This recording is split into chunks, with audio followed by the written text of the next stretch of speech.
श्रीमद् भागवत गीता अध्याय 10 श्री भगवान का ऐश्वर्य श्लोक संख्या 7।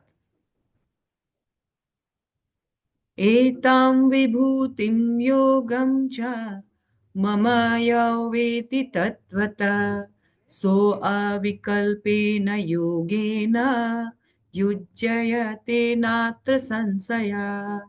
जो मेरे इस ऐश्वर्य तथा योग से परिपूर्णतया आश्वस्त है, वह मेरी अनन्य भक्ति में तत्पर होता है, इसमें तनिक भी संदेह नहीं है।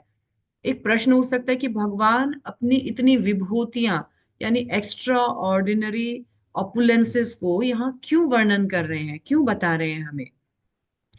और भगवान साथ साथ में अभी अभी हमको बता चुके हैं कि भगवान श्री कृष्ण इस संसार में सभी जीवों के पर पितामह है। यानी ब्रह्मा जी को हम पितामह कहते हैं, भगवान पितामह के भी पर पितामह है, मतलब उनके भी हेड है। सब कुछ भगवान से उत्पन्न हुआ है। अब ऐसा क्यों बता रहे हैं भगवान? तो क्योंकि हम जानते हैं कि जब हम किसी की ग्रेटनेस के बारे में जानते हैं ना, तो हम उस ग्रेटनेस के कारण आकर्षित होते हैं और हम उस व्यक्ति के प्रति शरणागत या व्यक्ति के प्रति हम अट्रैक्ट होते हैं।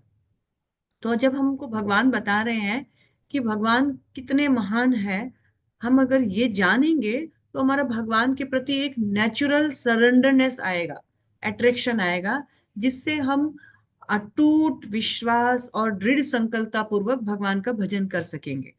और भगवान का भजन करने से हम ये जानते रहेंगे धीरे धीरे कि कृष्ण की महानता और कृष्ण के जो स्वीटनेस है वो धीरे धीरे जानेंगे। और फिर धीरे धीरे सो अविकल्पेन योगेन यानी अनन्य भक्ति ये करेंगे। और भगवान बोलते हैं कि कोई डाउट नहीं है, इस प्रकार कोई अनन्य भक्ति करेगा, जब वो मेरे बारे में पूर्ण रूप से जान जाएगा, पूर्ण तरह आश्वस्त हो जाएगा, तो वो अपने आप मेरी ग्रेटनेस जान के मेरे प्रति सरेंडरनेस भाव रखेगा।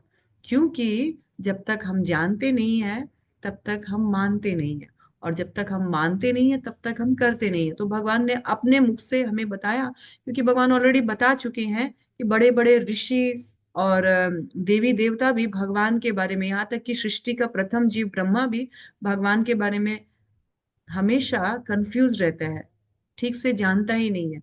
इसीलिए स्वयं भगवान को अपने बारे में जानने का, बताने का जरूरत पड़ा, ताकि हम उन भगवान के बारे में जान करके उनके शरणागत हो सके, उनसे प्रेम कर सके, और फिर हम उनके उनसे प्रेम करके उनकी सेवा कर सके। हरे कृष्ण।